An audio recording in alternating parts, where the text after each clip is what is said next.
I've been to a number of retirement parties for all of the civil servants I used to work with that have all put in their requisite amount of time, and now they've got their guaranteed defined benefit pension and everything. I'm still worried. I'm like, have I done this correctly or what? Right. But I suppose in a few years I'll get to retire. But so I went for, I actually didn't apply for a lot of jobs. I really only applied for one job, and I got the interview. And I think and I do tell the story in the book, but the I went for the first interview, and the guy's name coincidentally was Kim, and so I went for the interview the next day in the morning. I followed up and I called and I said, have you made a decision? Right. And they're like, no, we haven't. No, not yet. And so that afternoon I phoned again. Right. And I asked and I said, have you guys made a decision?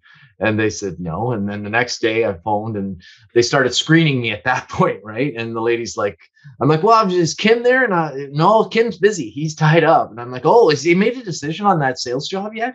And nope.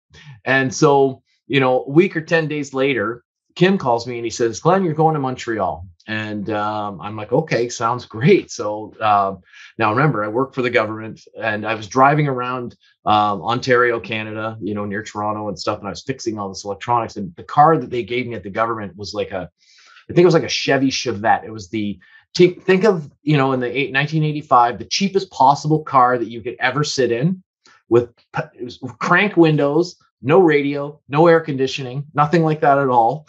And that's what I was driving around with my tool bag. And so I fly to Montreal, and one of the other owners of this sales company was picking me up at the airport. And he rolls up to the Montreal airport, and he's driving a BMW 750. And of course, being the young, impressionable dude that I was duly impressed, right? And I get in this car and I'm like, holy shit, this sales looks like a great career, right? And so we roll into the office, and there's 4 owners to the company. 3 of them were in Quebec. And when he pulled into his parking spot, beside him were 2 more BMW 750 cars, and they had license plates that were like 1 digit apart, right? And I said, I'm definitely going into sales. There's just no question about it. This is the perfect job for me, right? So I did the interview in the Quebec, and they sent me back home. And a few days later, Kim called me, gave me the job, and then he hired me. And the punchline of the story is that when he brought me in, he goes, we didn't want to hire you. And I'm like, what? Well, why did you hire me? And he said, you were the only one that followed up twice a day for 10 days. So we figured, if you do that much to get the job, we know how much you do to keep the job. And so we decided to take a chance on you. And, but what it really attracted me to it was that former military dude. He said, he explained that there was good money in it. And he gave me this saying that money flows out of a pen, Glenn, not out of a toolbox, right?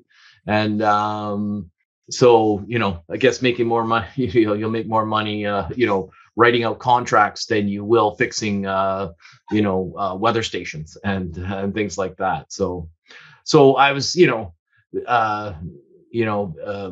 there's a chapter in my title that's actually titled Greed-Based Learning. And so my greedy little nature, I just, I thought, hey, this is the perfect job for me. I want to make lots of money. And so I jumped into sales.